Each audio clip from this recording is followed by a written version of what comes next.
જી નમસ્કાર.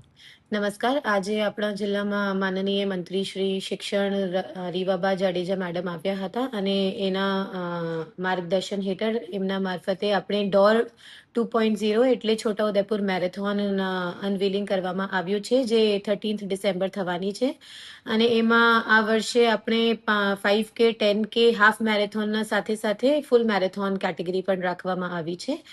એના સિવાય મેડમ દ્વારા 2 હોસ્ટેલ્સના અનવીલિંગ કરવામાં આવી છે, લોકાર્પણ કરવામાં આવ્યું છે રૂમડિયા ખાતે, જેની ટોટલ કેપેસિટી મળીને 300 દીકરીઓ માટે કેપેસિટી પૂરી કરવામાં આવી છે.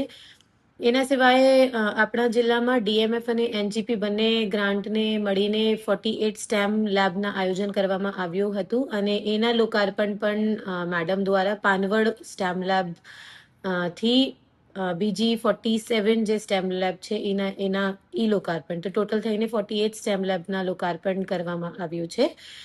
અને 2 ડ્રોપઆઉટ દીકરીઓ જે હતી એમની મુલાકાત પણ લેવામાં આવી છે અને એમને જે રેગ્યુલર સ્કૂલ ચાલે છે એમાં મેઇન સ્ટ્રીમ કરવામાં આવ્યું છે. મેડમ દ્વારા શિક્ષણ વિભાગના બધા અધિકારીશ્રીઓની મીટિંગ પણ કરવામાં આવી હતી અને એમના દ્વારા સૂચનો આપવામાં આવ્યા છે કે આપણે જે ઇન્ફ્રાસ્ટ્રક્ચર છે આ તો ઓલમોસ્ટ બધી જગ્યાએ સારા થઈ ગયા છે, પણ ક્વોલિટી ઓફ એજ્યુકેશન ઉપર હવે આપણે બહુ બધા કામગીરી કરવાની જરૂરિયાત છે. તો મેડમની ગાઈડન્સ હેઠળ આપણે શિક્ષણ માટે બહુ સરસ કામ કરીએ અને શિક્ષણની ક્વોલિટી પણ જળવાય એવી રીતના પ્રયત્નો જિલ્લા વહીવટીતંત્ર દ્વારા કરવામાં આવશે. ધન્યવાદ.